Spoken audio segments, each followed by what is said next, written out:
నీకు తెలియదు ఆయన మాట్లాడినట్టు.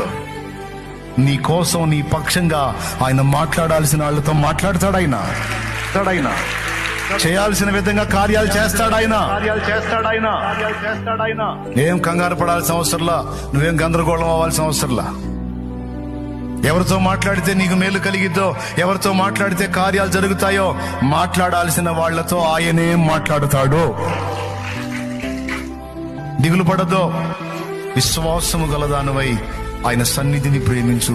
విశ్వాసము గలవాడవై ఆయన సన్నిధికి చేరి నీ బాధ, గోడు, వేదన అంతా చెప్పు చెప్పు చెప్పు.